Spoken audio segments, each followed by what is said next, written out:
பாக்கியலட்சுமி அடுத்த வர எபிசோடில் பார்த்தீங்க அப்படின்னா, இந்த மாதிரி நிதிஷோட அப்பா வந்து இனியாவை வந்து ஒரு இடத்துக்கு வர சொல்லியிருப்பாரு. அந்த இடம் ஒரு குடோன் மாதிரி இருக்கும்.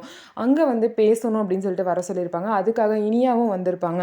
ஆனால் அங்கே வந்து பார்த்தீங்கன்னா, நிதிஷோட அப்பா இருக்க மாட்டாங்க. நிதிஷா குடிச்சிட்டு போதையில் படுத்து கிடப்பாங்க. உடனே வந்து இனியா வந்தோடனே நிதிஷ் பார்த்தீங்க அப்படின்னா, ஓ என்னோட ஒய்ஃப் வந்திருக்காளா அப்படின்னு சொல்லிட்டு பேசுவாங்க. நான் ஒன்றும் உன்னோட ஒய்ஃப் இல்லை அப்படின்னு சொல்லிட்டு இனியா வந்து கோவமாக சொல்லுவாங்க.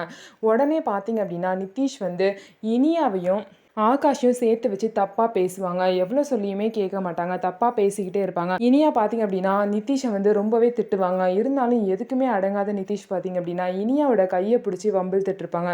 அதில் வந்து கோவமா பார்த்தீங்க அப்படின்னா, இனியா நிதிஷை வந்து தள்ளி விட்டுருவாங்க.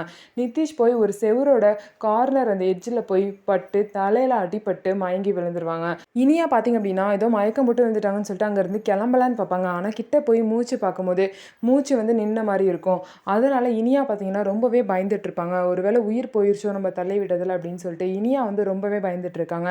ஏற்கனவே இருக்க பிரச்சனையில் இந்த ஒரு பிரச்சனை வேற வந்துருச்சுன்னு சொல்லிட்டு இனியா ரொம்பவே பயந்துட்டு இருக்காங்க. அப்படி வந்து நிதிஷ் உயிர் மட்டும் போயிருச்சு அப்படின்னா கண்டிப்பாக இனியா வந்து ஜெயிலுக்கு போகிற நிலைமை வந்துடும். இனிமே நிதிஷோட நிலைமை என்ன ஆக போகுது, இனியாவை இந்த இதில் வந்து எப்படி வந்து பாக்கியா காப்பாற்ற போகிறாங்க அப்படிங்கிறது எல்லாத்தையும் நம்ம பொறுத்திருந்து பார்க்கலாம். நம்ம வீடியோ உங்களுக்கு பிடிச்சிருந்தா நம்ம வீடியோவை லைக் பண்ணிக்கோங்க. அதுக்கப்புறம் மறக்காமல் நம்மளோட சேனலை சப்ஸ்கிரைப் பண்ணிட்டு பாருங்கள்.